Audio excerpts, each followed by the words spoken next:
guys, this is Lovin Meets, and today we have a very special guest, Dr. Harmeet Singh, founder of Plan B, co-founder of the GCC Menopause Summit. Today we spoke about Dubai Women's Run 2024, taking place at Expo City, partnering with ASICS, Rove Hotels, and of course Expo City Dubai, and Lovin Dubai is a proud media partner of this event. It's a great feeling. First of all, this is Dr. Harmeet Singh, and I am the race chairman for Women's Run. It's happening on the 3rd of November at Expo City.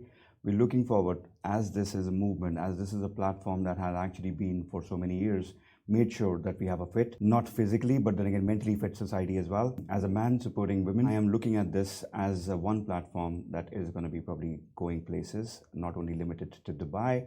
We're planning to go regional and international as well. We look forward for everybody to join us for this run. You guys, this is amazing. So don't forget to subscribe to the Lovin Meets podcast wherever you get your podcast from, and enjoy.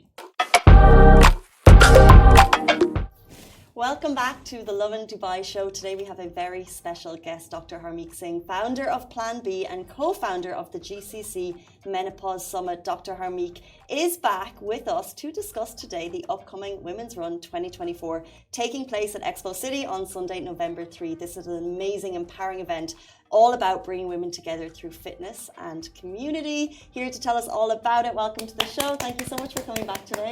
Thank you for having me again. Sorry to cut you off. Before anything, I want to ask, if let's say like a woman that has not been into any runs in her life, why should they actually go to this run? I think it starts with our first step, and I believe that probably it is not unknown that we have to actually have a bit of love for ourselves. So I think it's to love yourself. You need to take your first step, and it's not about only fitness, it's about actually being in that sync. Because what I believe is running is another level of fitness, because it's just not your health about your body, but like your mental health as well. So I think anyone who has not ran or anyone who's not taken a step before, they should start. The first step leads to beautiful journeys. Love that. And I have to say, this was the event, by the way, last year, and it really was, I guess you could say, a vibe of just positive energy. And it's become quite a key event on the calendar every year. It's the major women's only running event. But what inspires you to keep doing it? Do you see personal stories that you say, I want to make sure that this happens every year? What's your inspiration? I think it's a passion-driven thing, and again, it has not something to do with that I organize this event. It's a whole lot of other people as well behind this as well. So since the time that probably this has been initiated, the kind of smiles, the kind of success story that I am being seeing, it has become like a movement. And the movement with a platform like this is this strong that now the building is growing from vertical to the horizontal part. The stories that probably I may resonate is that Amira Jabber, who's the founder of Fit Moms for Today, having cancer survivors, cancer warriors to actually just come up and not looking at a phase of their life to be over, but then again having a buddy, having somebody who actually just gets along with you to start running. And that's a way of living. I see that probably that changes a complete mindset, a complete story of somebody who needs to probably look at what's the next chapter.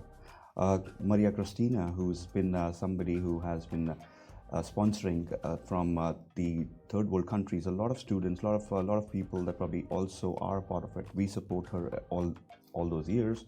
Last year, 20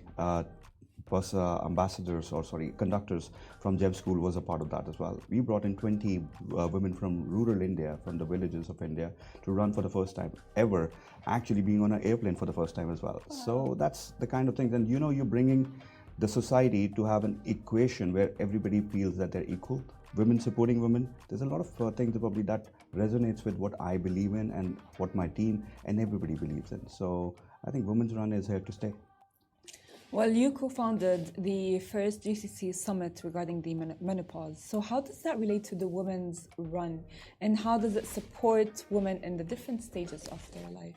So I would like to take the tag that's been given to me, man supporting women. So we have started this campaign, and this has actually been something being successful, with the fact that probably we have always been looking at what the world is going through, but then again, core issues like I've just been so happy and pleasantly looking at news that probably just comes up Just a few days ago, when we had the UN represented in UAE, we were talking about how gender equality is such a big thing, and we proposed and we are advocating for gender equality in this part of the world.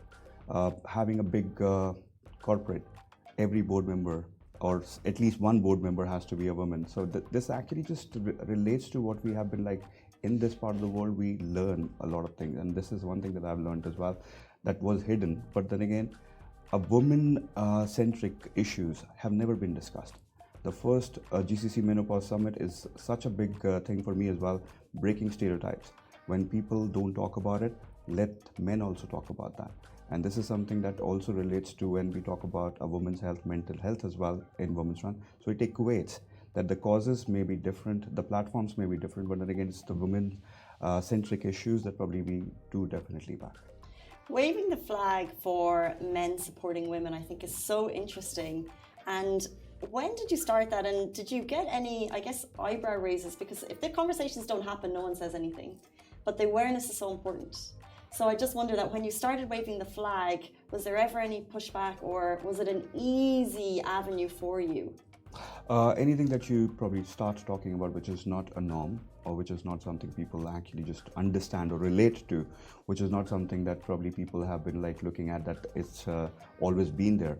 So breaking a stereotype has always been something that probably it's never going to be easy.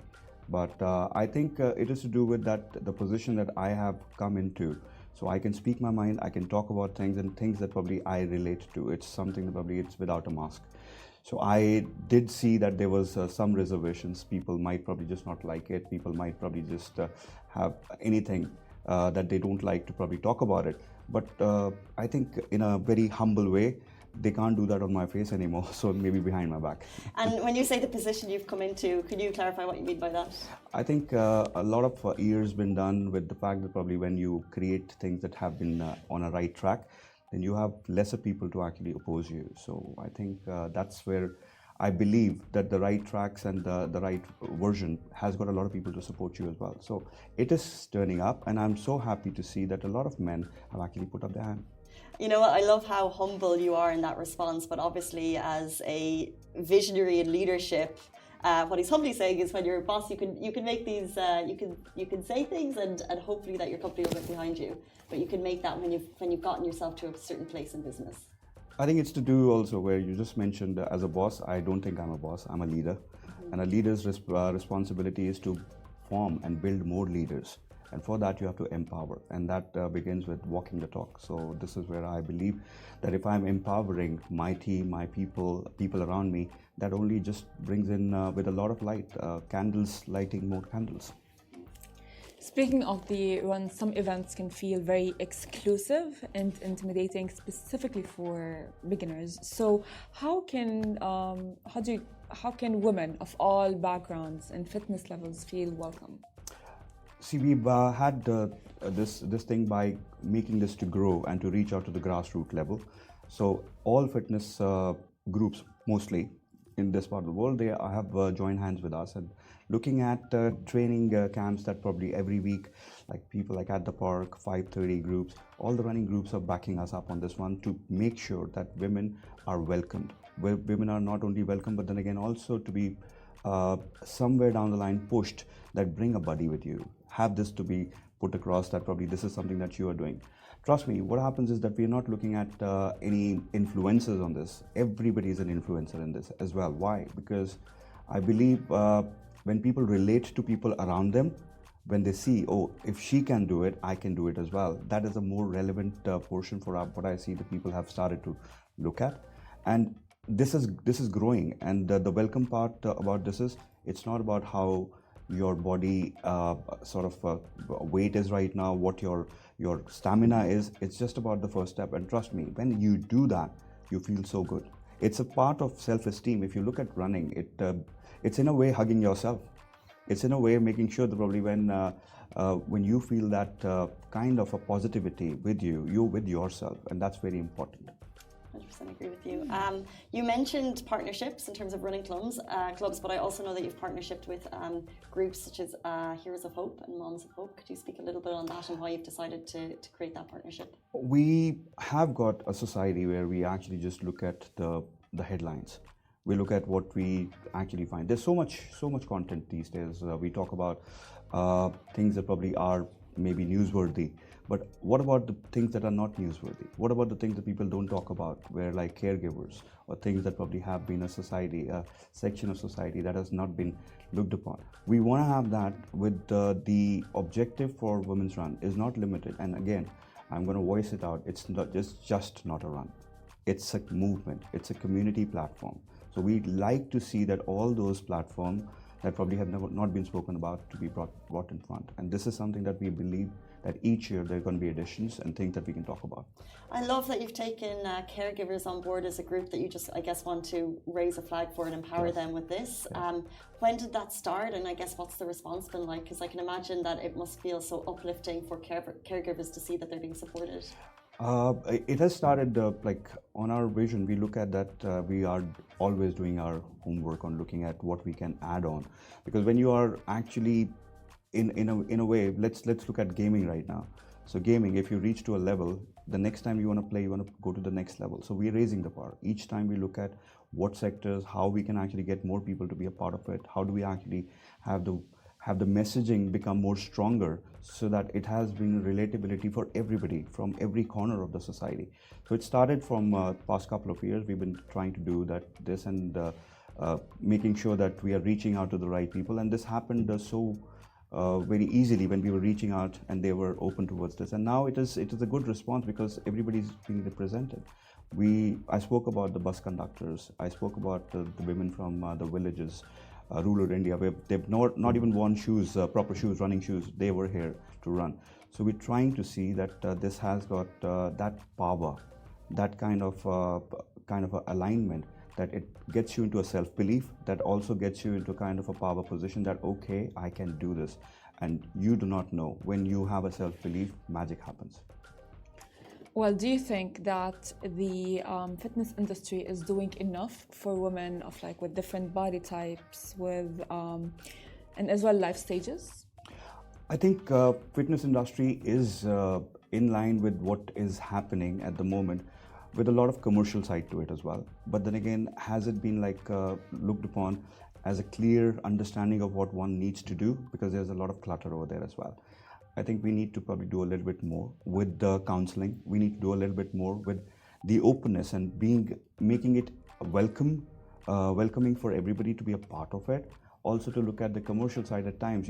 If a woman, or we talk about anybody for that matter, if they do not earn a part of that where probably they can actually take care of themselves, I think they have a right to do that as well. So I think we need to be a little bit more open towards looking at having an openness towards having all those people to be a part of this as well.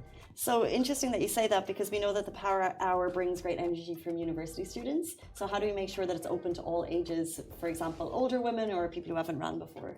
I just mentioned that earlier, that all our running groups, they are working as passionately as they can every weekend, every week, that they have running groups from all age groups to be a part of it, and they're training, and I see a lot of happy faces, and a lot of content that comes to us is very heartwarming and it is only an indication that we are on the right track. So that's, I guess, the preparation process is get involved in these running groups now, once or twice a week, or do you have, how many times do I need to run to prepare myself? That's available on our channels, and I think that there are special sessions now been held, because as we are just a few days away from the run. But I think it also begins with the fact that you do not need any trainers. It's something that you can begin on your own. The easiest way of getting yourself into the fitness part is running, is jogging. Put your headphones on and go on. Nobody stops you. Well, what is your long-term vision for the Women's Run? Where do you see it continuing to empower women in the UAE and maybe some other countries? So, Women's Run, if you might relate to it, it is not limited to a city anymore.